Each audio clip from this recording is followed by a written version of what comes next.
Votre bio est peut-être la raison pour laquelle on vous ignore. En 3 secondes, elle peut soit attirer l'attention, soit faire fuir. Dans cette vidéo, je vais vous montrer plusieurs exemples de comptes Instagram avec une bio qui est appropriée. Donc, créer une bio, ça peut paraître simple. Mais je vous promets, il y a quelques erreurs à éviter et spécificités à prendre en compte. C'est parti, directement sur le document.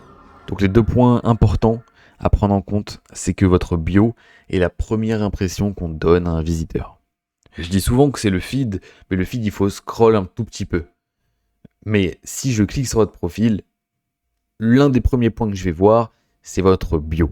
Avec évidemment votre logo ou votre photo de profil, mais votre bio est très très importante. Et elle doit résumer votre identité et votre valeur en quelques mots. Les éléments indispensables. Il faut 3 choses. Une accroche qui est claire, qui explique qui vous êtes et ou ce que vous offrez en une phrase concise. Votre proposition de valeur, pourquoi les visiteurs devraient vous suivre ou interagir avec vous. Et un appel à l'action pour encourager l'utilisateur à cliquer sur un lien ou à effectuer une action comme acheter un produit ou alors se rendre sur votre site ou tout simplement s'abonner à votre compte. Les 3 erreurs à éviter, il y en a beaucoup plus, mais c'est vraiment les 3 qui reviennent le plus souvent. C'est trop de mots-clés ou d'emojis qui rendent votre bio confuse. J'ai vu beaucoup de bio avec des mots-clés qui n'ont en fait mis bout à bout, qui n'ont aucun rapport, ou trop d'emojis sur une phrase. Un manque de clarté sur votre niche ou votre objectif, ça aussi c'est très récurrent, on ne comprend pas vers où vous voulez rediriger votre trafic Instagram, et donc là, à partir de ce moment-là, il y a un manque de clarté sur votre objectif. Et oubliez le lien vers un site ou une page stratégique, comme je disais juste avant, il faut un CTA, donc il faut un call to action, un appel à l'action de l'utilisateur, donc mettre un lien, que ce soit vers votre site ou vers un Linktree, on va en reparler juste après, etc. Donc voilà les erreurs à éviter. Je vais vous montrer 3 comptes Instagram qui me semblent pertinents. Il y en a plein d'autres, évidemment. Donc le premier, ça va être Tenerife AZ, ici. Donc ce compte-là, ici, hop, leur bio, il y a un emoji en début de phrase. On voit qu'il y a 3 phrases. Guide complet pour préparer son voyage à Tenerife, activités, hôtels, plages, etc. Et ne loupez rien de votre séjour grâce à Tenerife AZ. On comprend que c'est un guide pour préparer un voyage qui sont spécialisés sur l'île de Tenerife. Activités, hôtels, plages, donc on trouve là-dedans, dans ce guide, des hôtels, des recommandations d'hôtels, de plages ou d'activités à faire. Et on voit qu'ils ont 2 liens juste ici.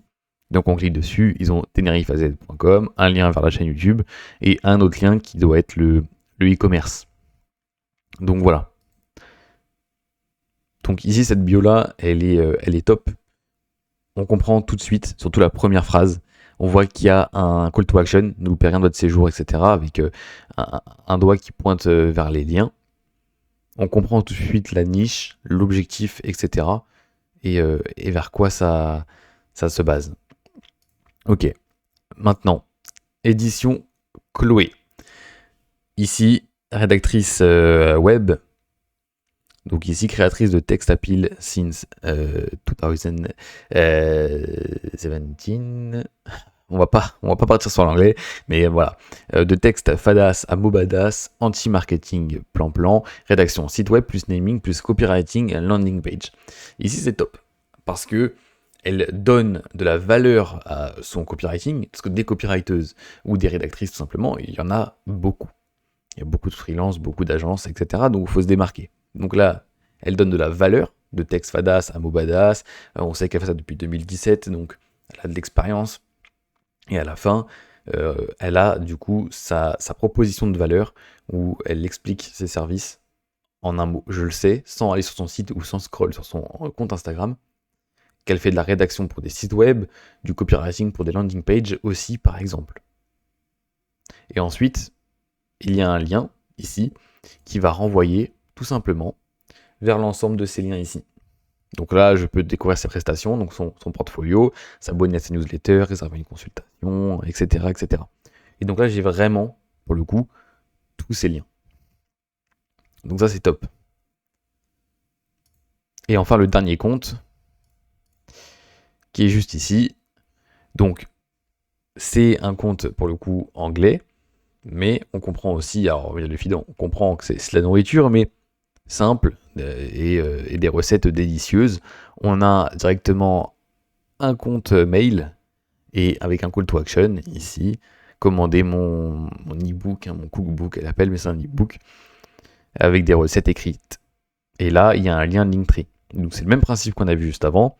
Le lien Linktree ici, il permet de mettre, en accédant à un seul lien, tout simplement de mettre tous vos liens. Donc là, Instagram, TikTok, Facebook, pour précommander son cookbook et ses recettes avec ses liens YouTube, TikTok, etc. Même si elle le remet là, elle l'a mis ici aussi. Pourquoi pas. Donc voilà. Ici, on voit qu'il y a très peu d'emojis. Elle est très sobre. C'est pas ce genre de bio que j'aime bien parce qu'elle ne tape pas assez à l'œil selon moi. Mais j'ai voulu l'inclure parce que pour le coup, on a ici ce qu'elle fait, la personne, et également ici un CTA clair avec un lien Linktree. Voilà. Donc voilà pourquoi ces comptes sont bien à différentes échelles. On a vu qu'il y avait vraiment des choses très différentes. Mais c'est 3 bios qui sont bien. Les différentes astuces pour optimiser votre bio. Vous pouvez utiliser des mots qui sont simples et percutants. On l'a bien vu. Parfois, ça sert à rien d'écrire de longues phrases comme le compte juste avant, qui est juste celui-ci. Voilà, des recettes simples et délicieuses. Pas besoin de plus, on sait. Des recettes simples, délicieuses, parfait. Chaque phrase, c'est un retour à la ligne pour hiérarchiser vos informations. Là, pour le coup, les deux comptes ici l'ont fait. Donc si je reprends, si je réouvre, ici on voit bien qu'à chaque fois ça retourne à la ligne pour parler d'un sujet précis. Ici, c'est pareil, ça retourne à la ligne, etc. Donc, super important pour de bien hiérarchiser vos informations.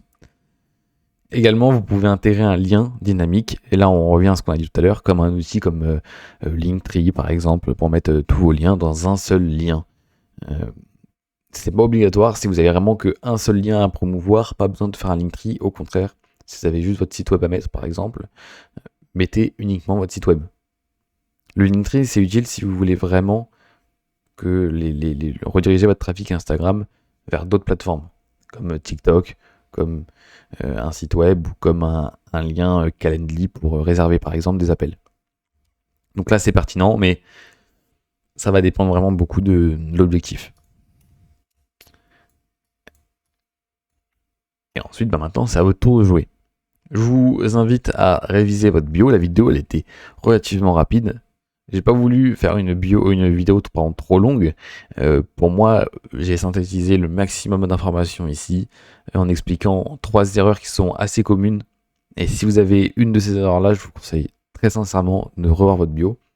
Et si vous voulez aller encore plus loin et booster votre image de marque, booster vos ventes, etc., vous pouvez découvrir nos offres sur monfeedinsta.com et on se fera un plaisir de faire un audit de votre compte et également de vous fournir des visuels et un feed haut de gamme et premium. Voilà, je vous remercie, passez une très belle journée et à très bientôt.